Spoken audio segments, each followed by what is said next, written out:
Dr. Will McCauley is the Director of Veterinary Biologics at the Animal Health Institute, a Washington, D.C. based trade association that represents the manufacturers of veterinary pharmaceuticals and biologics in the United States. As the head of the Veterinary Biologics section, Dr. McCauley serves as the main liaison between AHI's member firms and the USDA's Center for Veterinary Biologics, the primary regulator of veterinary vaccines and diagnostic kits. Dr. McCauley also represents the District of Columbia within the American Veterinary Medical Association's main deliberative body, the House of Delegates. I have had the pleasure of working with Will for some time, and we are currently collaborating on his very complicated topic for today. Today, will discuss testing requirements for ingredients of animal origin used in the manufacture of veterinary biologics. And so here is Dr. Will McCauley.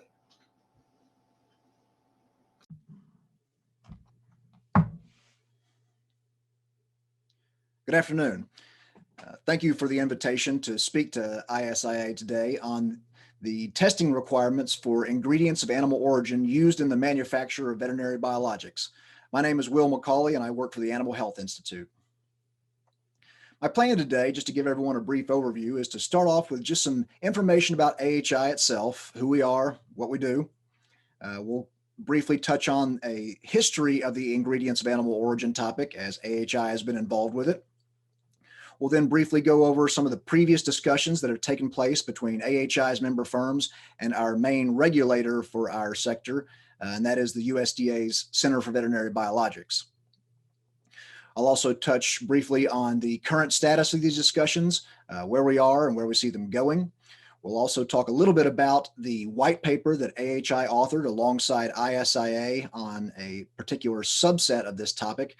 We much appreciate ISIA's involvement in that. We'll also talk about some future meetings we have planned to continue to address this issue with CVB and promote understanding of the issue among other stakeholder groups. And towards the end, if we have time, I'd love to take some questions from the crowd if there are any. To get started, I'd like to just give you a little bit of history about the Animal Health Institute. AHI is a DC-based trade association that represents the manufacturers of veterinary drugs and vaccines, as well as the topical parasiticides manufactured and used in the United States. We were founded back in 1941 as the Animal Serums and Vaccines Association. I believe this is a picture of our second or third meeting they ever had. Seems like a fun crowd to hang out with. I'll point out that AHI's member companies represent approximately 95% of the U.S. domestic market for veterinary biologics. So while we can't claim to have every manufacturer as a member, we do view our voice as being very much having a lot of weight in the biologics realm. Just to go into a little more detail about my role at AHI and how we work, I run the Veterinary Biologics section, or VBS.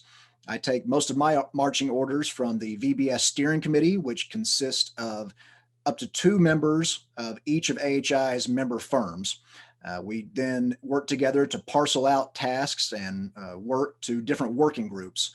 Those working groups are also populated by employees of AHI member firms and are usually organized around specific topics or specific issues we're dealing with.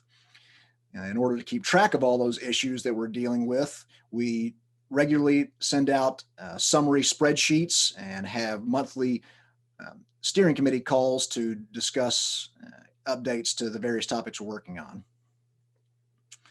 All right, now that we got that out of the way, let's get to the topic you're probably most interested in, and that is the testing and sourcing requirements for ingredients of animal origin that AHI is currently in discussions with CVB on. I'd like to point out that overall, industry's goal is to ensure that our products are safe and efficacious. As relates to testing and sourcing requirements for ingredients of animal origin, we understand the need to do proper testing, proper sourcing, proper record keeping, and make sure that our products don't serve as a potential vector for the spread of diseases. We also have to pair that with the knowledge that regulations that are too restrictive and too onerous can have real world effects, including but not limited to non-availability of product. I will point out that the major guidelines and guidance documents for this topic include Title IX of the Code of Federal Regulations, specifically Section 113.53, as well as Draft Veterinary Services Memo 590. Draft 590 has a lot of information in it, some of which is pretty clear cut and pretty straightforward, but there are quite a few things that AHI has a few points of contention with. This includes non-beneficial and sometimes very onerous and unnecessary testing of ingredients of animal origin.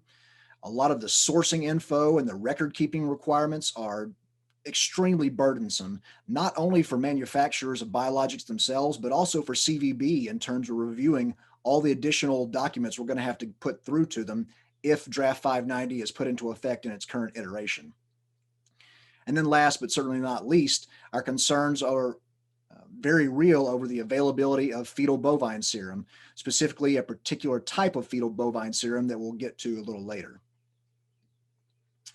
Just to kind of give everybody a little history of this topic, my involvement with it goes back to around 2017 to a period of time we kind of call the Seneca virus scare.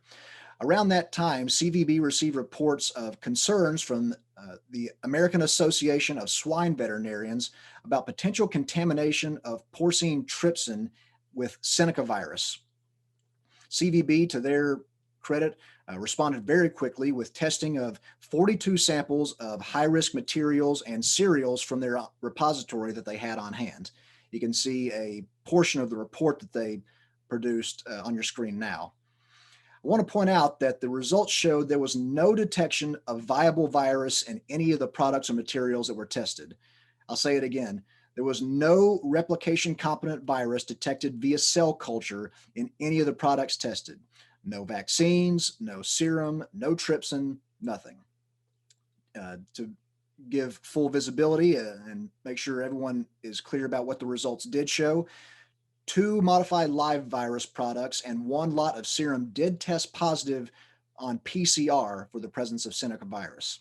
I probably don't need to tell this group that PCR is not the end-all be-all for screening tests for for vaccines or lots of raw materials to produce vaccines.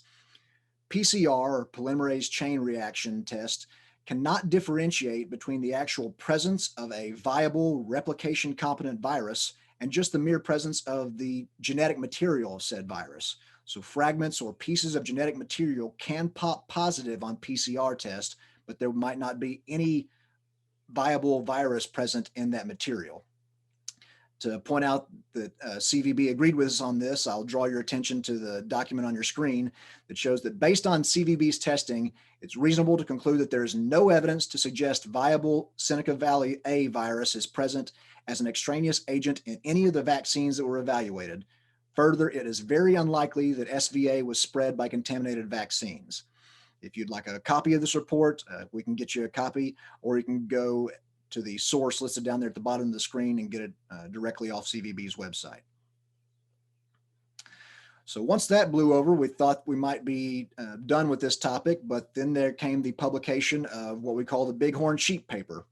In 2018, the Journal of Veterinary Diagnostic Investigation published a paper in which the authors concluded that a contaminated vaccine caused an outbreak of bovine viral diarrhea in a herd of Rocky Mountain sheep.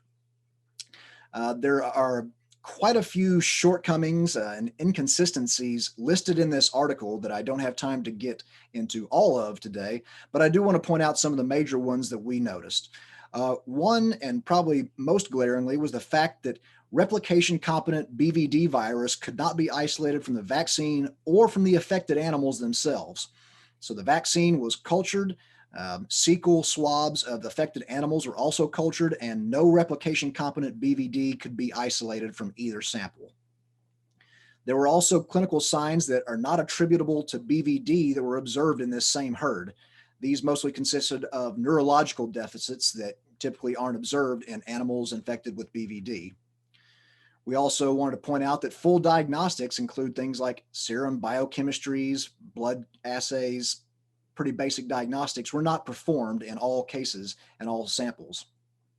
And there are many other issues with this paper that we take issue with, but I don't have time to get into today. We can also trace one aspect or one component of the ingredient of animal origin discussion back to 2012 and the publication of a paper within the journal Biologicals titled Immunology of BVDV Vaccines. In that paper, the author stated that certain vaccines are, in her words, problematic and possess the potential to significantly increase the transmission of BVDV due to the use of BVDV contaminated fetal bovine sera.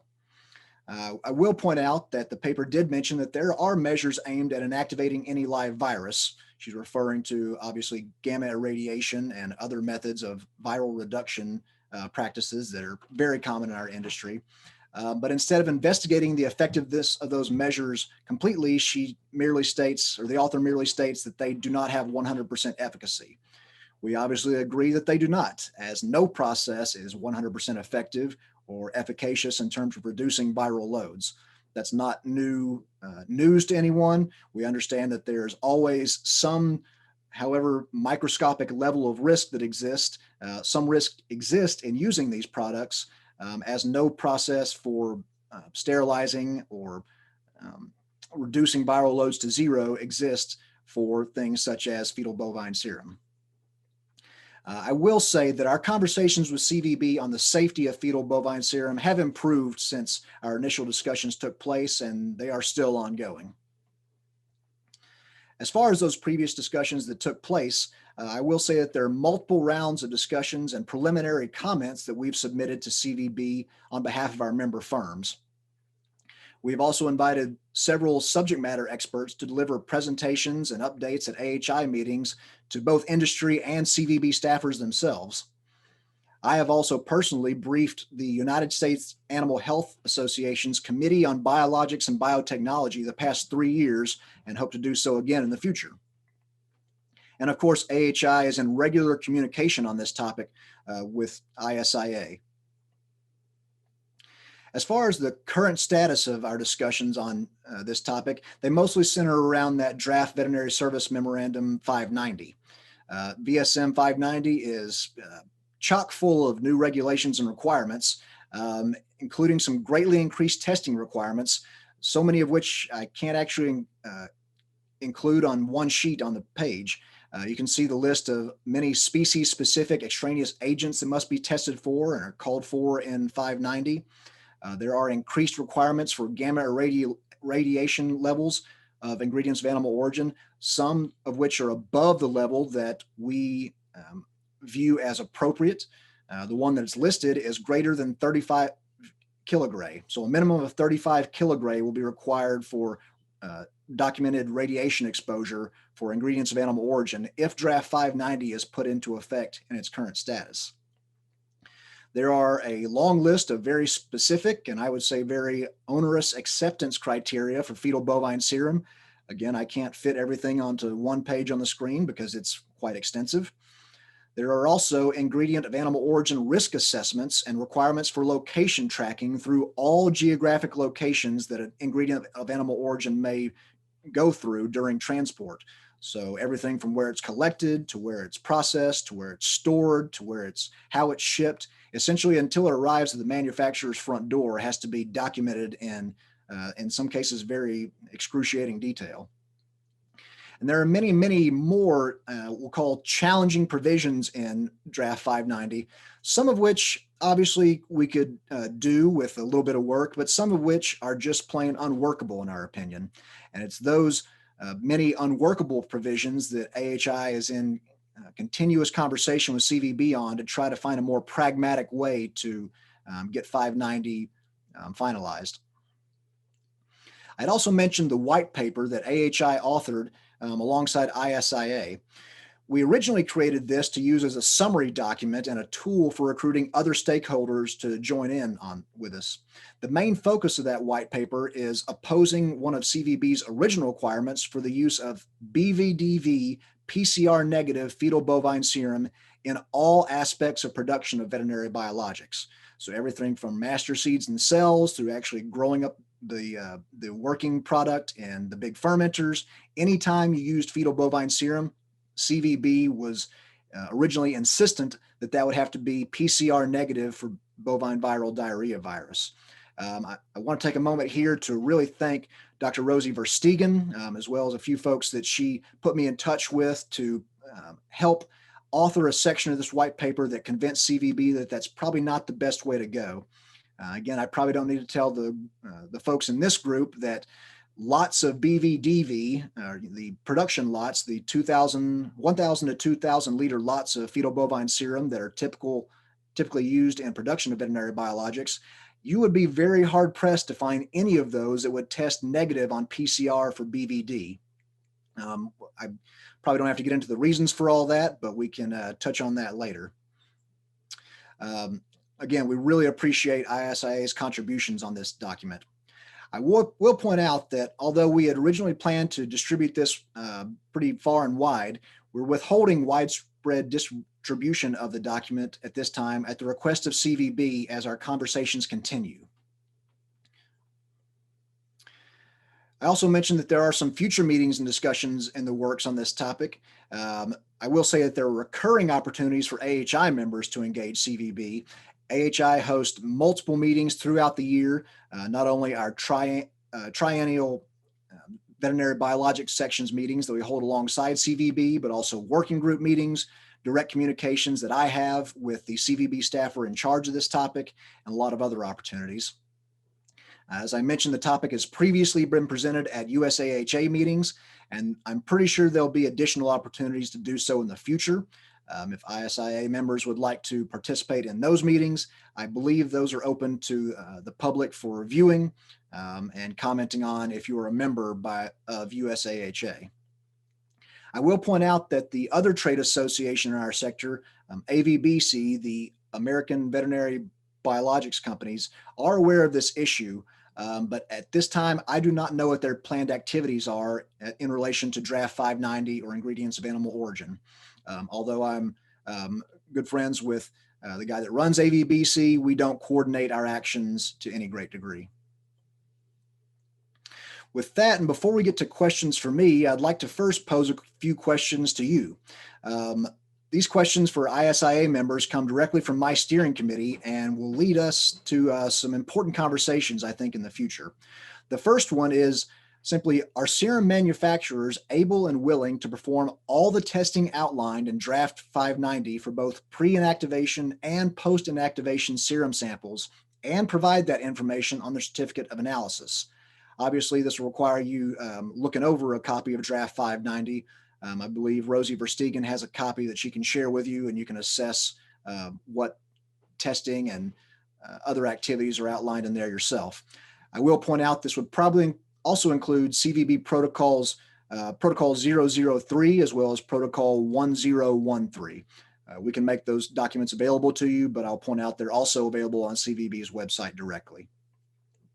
And then the second question I wanted to ask, and this kind of gets back to a topic I touched on earlier, are ISIA members aware of or working to prepare for the demand or potential demand for BVDV PCR negative fetal bovine serum lots for sale? Again, this stems from a conversation we had with CVB very early on in this process. While we did talk them off the ledge of requiring this PCR negative fetal bovine serum for all uses, we have explored the opportunity of potentially using this PCR negative FBS specifically for our master seeds and cells for our products.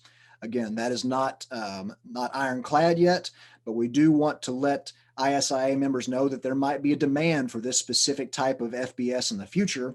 And if any steps could be taken to change your collection and production processes to accommodate that, there might be a demand for that specific type of serum in the future. And with that, I thank you for the opportunity to speak to you today and would appreciate any input you have on this presentation, and I'd be happy to take any of your questions you have. Thank you.